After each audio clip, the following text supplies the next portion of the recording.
The rain poured down on the streets of Amsterdam as 30-year-old nurse Isabella Vanderberg finished her shift at St. Elizabeth Hospital. The fluorescent lights of the emergency ward corridor reflected off the wet floors as she gathered her belongings, exhausted after another 12-hour shift that had tested every ounce of her medical training and compassion. Isabella had been working as a trauma nurse for 6 years, and she had seen enough human suffering to understand that healing sometimes required breaking rules. Tonight would be no different, though she had no way of knowing that her decision in the next few minutes would cost her everything she had worked for. As she walked toward the staff exit, Isabella heard shouting from the ambulance bay. Through the glass doors, she could see a man collapsed on the wet pavement outside, while security guards stood nearby arguing about protocol rather than helping him. The man appeared to be in his early 30s, with shoulder-length brown hair matted by rain and blood. His clothes were torn and dirty, suggesting he had been living rough for some time. Most concerning to Isabella's trained eye were the obvious signs of severe dehydration, possible head trauma, and what looked like infected wounds on his hands and arms. "We can't bring him in without proper documentation," she heard one security guard saying. "Hospital policy is clear about uninsured patients." "But he's clearly in medical distress," argued Dr. Hendrik Willems, the emergency physician who had come out to assess the situation. "Policy is policy," the security supervisor replied firmly. "We've already called social services. They'll handle it." Isabella knew that social services wouldn't arrive for hours, and by then this man could be in critical condition or worse. She also knew that hospital administrators had been cracking down on unauthorized treatments due to budget constraints and liability concerns. But looking at the man's condition, Isabella made a decision that would define her character and change multiple lives forever. "I'm taking responsibility for this patient," she announced. Pushing through the doors into the rain, "Isabella—" "You can't," Dr. Willems warned quietly. "Administration has been very clear about procedures." "Then it's a good thing I'm off duty," Isabella replied, kneeling beside the unconscious man in the rain.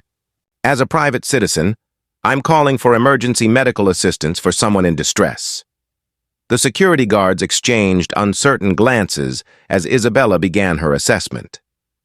The man's pulse was weak and rapid, his breathing shallow, and his skin had the grayish pallor that indicated shock. Most alarming were the signs of infection in several wounds that had clearly gone untreated for days. "Sir, can you hear me?" Isabella said firmly, checking his pupils for signs of concussion. "I'm a nurse, and I'm going to help you." The man's eyes fluttered open briefly, unfocused but aware enough to recognize that someone was finally offering aid. "Please," he whispered in accented English. "I just need help." Isabella made her decision. "We're getting you inside," she told him, then looked up at Dr. Willems. "Hendrik, I know what this could cost both of us, but I can't walk away from someone who needs medical care." Dr. Willems studied Isabella's determined face, then looked down at the patient whose condition was clearly deteriorating. "Room 3 is empty," he said quietly. "If anyone asks, you brought him in before your shift ended." Over the next several hours, Isabella and Dr. Willems worked to stabilize their patient. The man, who gave his name as David Thompson, was severely malnourished, dehydrated, and suffering from multiple infections. Most seriously, he had a concussion from a recent assault and hadn't received proper medical attention.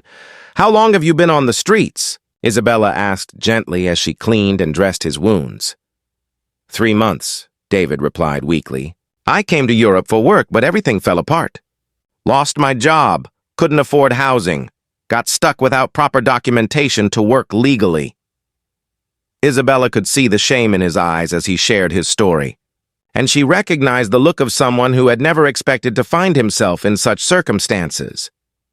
"What kind of work did you do?" she asked while monitoring his IV fluids. "Business consulting, mostly technology companies," David said.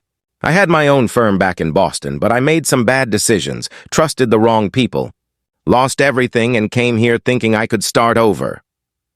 As the night progressed, Isabella learned more about David's situation. He was an American citizen who had come to Amsterdam with legitimate business prospects. But a combination of bad partnerships and legal complications had left him stranded without resources or proper work authorization. "Why did you help me?" David asked as Isabella checked his bandages in the early morning hours. "Because that's what we do," Isabella replied simply. "We help people who need help. Everything else is just paperwork." What Isabella didn't know was that her unauthorized treatment of an undocumented patient had been reported to hospital administration by the security supervisor.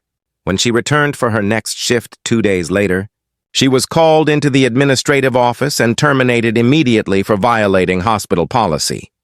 "Ms. Vanderberg, you understand that we cannot have staff making unauthorized decisions about patient care," explained hospital administrator Mrs. Van Houten.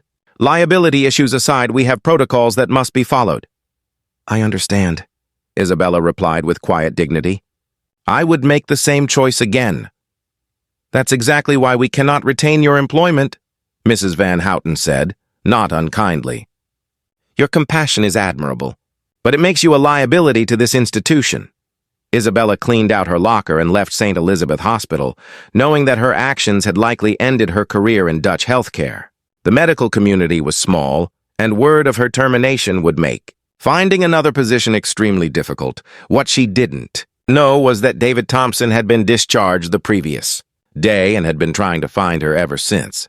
6 months later, Isabella was working at a small community clinic in a working-class neighborhood of Amsterdam, earning a fraction of her previous salary but finding purpose in serving patients who couldn't afford private health care. She had made peace with the consequences of her decision, understanding that some choices are worth their cost. That's when David Thompson walked through the clinic doors, but he looked nothing like the broken man she had treated in the rain. He wore an expensive suit, his hair was professionally styled, and he carried himself with the confidence of someone who had reclaimed his place in the world. "Isabella," he said with a smile that transformed his entire face. "I've been looking for you for months." Isabella stared at him in amazement. "David, you look incredible." "What happened?" "You saved my life," David said simply. "Not just medically, but in every way that matters. After I recovered, I was able to contact my business partners in America and sort out the legal issues that had stranded me here. It turned out that the problems were caused by embezzlement from someone I trusted, and once that was exposed, I was able to rebuild." "I'm so glad you're doing well," Isabella said, genuinely happy to see his recovery. "Isabella, I need to tell you something important," David continued. "My company, Thompson Consulting, has grown significantly since I returned to the States. We now have international offices, including one here in Amsterdam. But more than that, I've been working on a project that I hope will interest you." David explained that he had used his business success to establish a foundation focused on healthcare access for undocumented and underserved populations in Europe. The foundation operated mobile medical units, provided training for healthcare workers, and advocated for policy changes that would prevent people from being denied emergency care. "I want to offer you a position as Director of Medical Services for the foundation," David said. "The salary would be triple what you're earning here. But more importantly, you'd be doing exactly what you did for me, providing healthcare to people who need it most." Isabella felt tears form in her eyes as she realized that her decision to help a stranger had created possibilities she never could have imagined. "David, I don't know what to say." "Say yes," David replied with a grin. "Because I've also discovered something else over these past months." "What's that?" "I'm in love with the most courageous, compassionate woman I've ever met. Someone who risked her career to help a stranger in the rain, and who showed me what real character looks like." Isabella stared at him, understanding that her life was about to change again, but this time in ways she had never dared to hope for. "You know," she said softly, "I was taught that nursing is about healing people. I never expected that healing someone else would end up healing my own life too."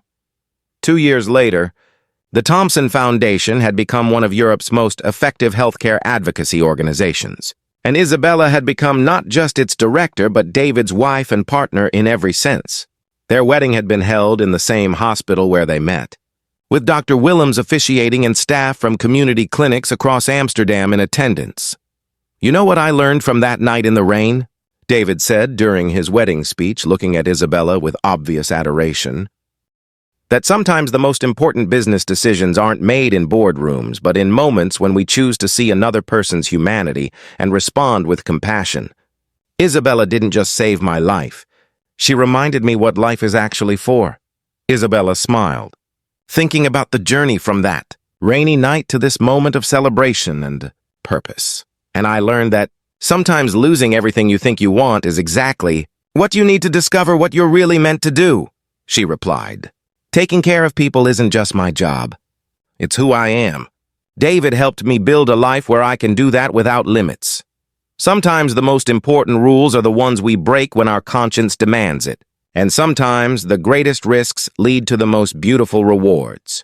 Isabella had learned that true success isn't measured by job security or social approval, but by the willingness to do what's right even when it costs us everything we think we need.